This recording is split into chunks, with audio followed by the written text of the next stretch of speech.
Ketua Umum Partai Demokrat Agus Harimurti Yudhoyono dalam Rapimnas Partai Demokrat mengatakan kepemimpinan ayahnya Susilo Bambang Yudhoyono sebagai presiden 2 periode lebih baik daripada pemerintahan Joko Widodo. Ini berdasarkan beberapa indikator ekonomi dan proyek infrastruktur. Ada apa di balik pernyataan ini? Bagaimana kita sebaiknya membaca pernyataan AHY? Kita bahas malam ini bersama Direktur Riset SMRC Denny Rifani yang sudah bergabung melalui secara virtual. Mas Denny, selamat malam. Selamat malam, Mbak Putri. Terima kasih atas waktu Anda. Kami juga sudah menghubungi atau mengundang pihak dari Partai Demokrat, tapi belum bisa bergabung memenuhi undangan malam ini karena masih berlangsung Rapimnas Partai Demokrat. Mas Denny, terima kasih malam hari ini sudah bergabung di CNN Indonesia Newscast. Kalau misalnya melihat pernyataannya ini cukup jelas, lugas ya. Dan ini disampaikan di Rapimnas di tahun politik. Kalau misalnya membaca sekarang, artinya apa kira-kira yang ingin betul-betul disampaikan, ingin ditunjukkan oleh Partai Demokrat? Iya, terima kasih Mbak Putri. Dari Rapimnas Demokrat ini kita bisa dengan mudah ya membaca arah politik Partai Demokrat menuju 2024. Yang pertama, Demokrat akan mengusung AHY sebagai capres atau cawapres lewat si partai. Dan ada tema yang diusung yaitu perubahan dan perbaikan. Itu cukup jelas mengindikasikan bahwa teman koalisi Partai Demokrat adalah partai yang punya semangat sama. Dan kita tahu saat ini hanya ada partai PKS yang berada di posisi sama dengan Demokrat, sama-sama sebagai oposisi. Jadi ini adalah titik temu antara Demokrat dan PKS saya kira ya. Yang kedua, AHY juga menyebutkan secara jelas sedang melakukan penjajakan dengan 2 partai yang kita tahu itu maksudnya adalah PKS dan yang satu lagi adalah Partai Nasdem. Dan dibanding 2 pemilu sebelumnya, kita melihat Demokrat memperagakan gaya politik yang lebih agresif dalam mencari teman koalisi. Jadi kalau 2014 lalu Demokrat dulu ya menjelang pilpres dia netral, tidak mendukung Jokowi JK maupun Prabowo Hatta, lalu 2019 juga masuk mendukung Prabowo Sandi pada saat injury time. Sekarang Demokrat terlihat lebih agresif, lebih membuka kemungkinan mencari teman koalisi sejak awal, 1,5 tahun lagi menjelang pemilu masih cukup lama sebetulnya. Kelihatan ada semangat untuk menuju 2024. Itu yang pertama. Yang kedua, juga dikatakan bahwa elektabilitas adalah salah satu kriteria dalam menentukan capres-cawapres. Betul. Ini artinya Demokrat secara tidak langsung mengatakan tidak memaksakan AHY sebagai calon presiden jika elektabilitasnya tidak kompetitif. Nah, juga sekaligus membuka jalan yang lebar untuk komunikasi politik antara Demokrat dengan Nasdem. Yang kita tahu sudah menggadang beberapa nama calon presiden. Yang 2 diantaranya adalah tokoh yang punya elektabilitas lebih tinggi dari AHY, yaitu Anies Baswedan dan Pranowo ya. Lalu ada aspirasi Anies AHY dan para petinggi Demokrat juga mengatakan membuka kemungkinan pasangan Anies AHY. Posisi AHY sebagai cawapres Anies ini bisa jadi titik temu koalisi Demokrat dengan Nasdem.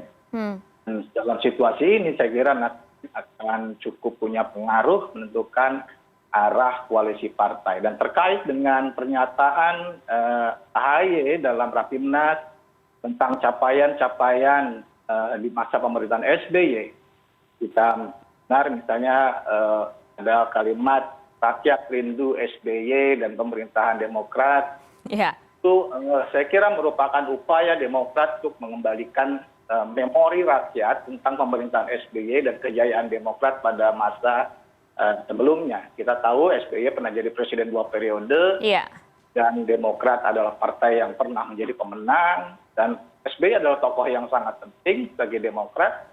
Penyematan nama SBY juga saya kira beralasan ya, dengan suara yang pernah cukup besar 60% dalam pemilihan presiden 2009.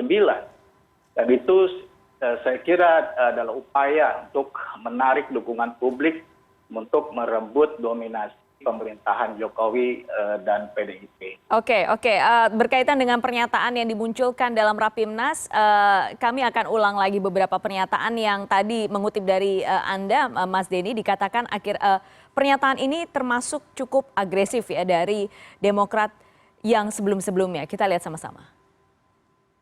Rakyat juga membandingkan kehidupan mereka dulu dengan sekarang, betul? Dulu mah begitu, sekarang betul. Intinya apa? Rakyat merindukan siapa? SBY dan kepemimpinan dari partai. Insya Allah. Jangan sia-siakan dan jangan kecewakan harapan rakyat ini. Ada yang rindu SBY? Ada lagunya itu, rindu serindu-rindunya. Dialokasikan anggarannya dan dimulai dibangun sehingga banyak yang tinggal sudah 70%, bahkan 90%. Tinggal gunting pita. Setahun gunting pita kira-kira masuk akal nggak? Ya kita nggak perlu juga diapresiasi. Tetapi jangan mengatakan ini kehebatan kita 1 tahun gunting pita. Itu namanya claiming sesuatu yang ya, saya kadang-kadang juga speechless juga mau mengatakannya. Tapi artinya kenapa sih kita tidak kemudian oke, terima kasih telah diletakkan landasan, telah dibangun 70%, 80% sehingga kami tinggal 10% lagi gunting pita. Terima kasih Demokrat, terima kasih Pak SBY. Why not seperti itu? Mas Denny, apakah Anda melihat atau bisa menduga bahwa pernyataan-pernyataan seperti yang akan keluar dari seorang AHY, Mas Denny? Ya, ini tentu cukup keras ya pernyataan dari AHY. Pemerintah sekarang hanya gunting pita dan infrastruktur sudah dibangun zaman SBY. Tapi lagi-lagi, seperti yang saya katakan sebelumnya, ini merupakan upaya AHY dan Demokrat untuk mengembalikan memori rakyat tentang kepemimpinan SBY pada masa dua pemerintahan SBY yang lalu, dan sekaligus menegaskan positioning Demokrat sebagai oposisi yang berseberangan dengan pemerintahan Jokowi. Dan tampilnya AHY yang cukup vokal menyampaikan program-program Demokrat, mengkritik pemerintahan Jokowi secara langsung di depan publik. Saya kira ini cukup penting bagi AHY untuk menaikkan awareness dia. Dari survei yang kita lakukan pada Agustus 2022 yang kenal terhadap AHY baru 60-an%, masih di bawah Prabowo yang dikenal 96%, Anies 80% lebih, dan Ganjar 71%. Jadi saya kira memang AHY penting untuk lebih sering tampil di depan publik, langsung menyuarakan program-program Partai Demokrat. Dan ini menurut Anda adalah salah satu strategi yang sedang dilakukan oleh Partai Demokrat?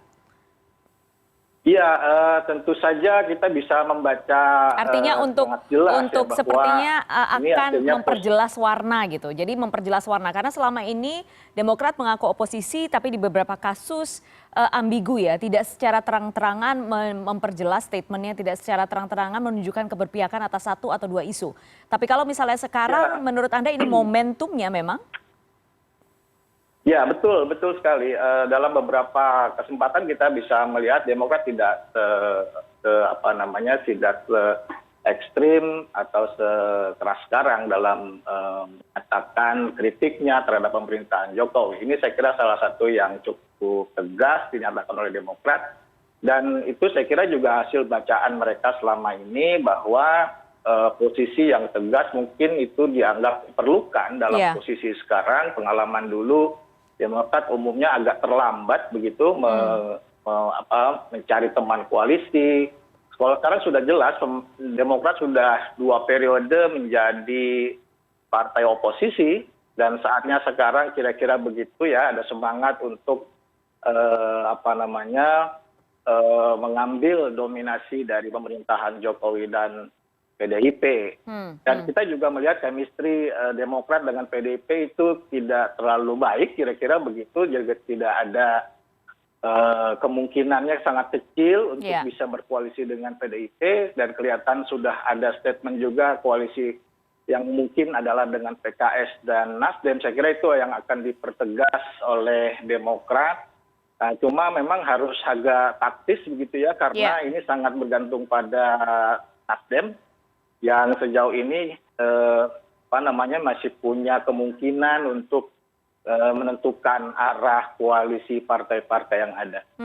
Mas Denny, tapi yang menarik itu kan di awal tahun ini ya, ketika Demokrat masih belum menunjukkan betul warna oposisinya, itu sudah ada jajak pendapat Litbang Kompas, itu elektabilitas Demokrat di angka 10,6%, urutan ketiga di bawah PD Perjuangan dan Partai Gerindra.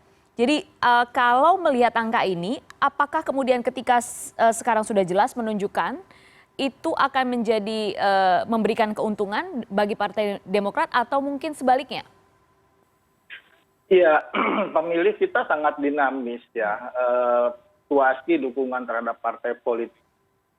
Kalau kita lihat elektabilitas Demokrat saat ini 1,5 tahun menjelang pemilu 2024 dibanding 1,5 tahun menjelang 2019, sebenarnya posisi Demokrat tidak jauh berbeda kekuatan elektabilitas dalam survei 1,5 tahun menjelang 2004 dan 2019. Jadi saya kira Demokrat memang memerlukan sebuah manuver yang lain dari biasanya untuk bisa menaikkan dukungan publik terhadap Demokrat di pemilu 2024 begitu ya.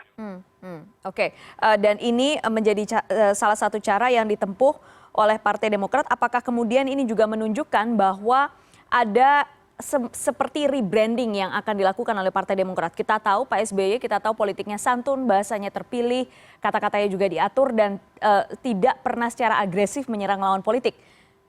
Ya itulah yang saya katakan tadi, Demokrat sedang memperagakan gaya politik yang lebih agresif dari biasanya, bolehlah saya sebut dengan rebranding begitu. Dan juga ada momentumnya gitu ya, momentumnya adalah kenaikan harga BBM bersubsidi yang saat ini beberapa waktu lalu dinaikkan oleh pemerintahan Jokowi, dan itu menjadi momentum bagi Partai Demokrat sebagai partai oposisi untuk mengambil posisi, menyatakan sikap, mengkritik kinerja kebijakan kenaikan BBM tersebut. Oke, baik. Mas Denny, terima kasih malam hari ini sudah berdiskusi bersama kami.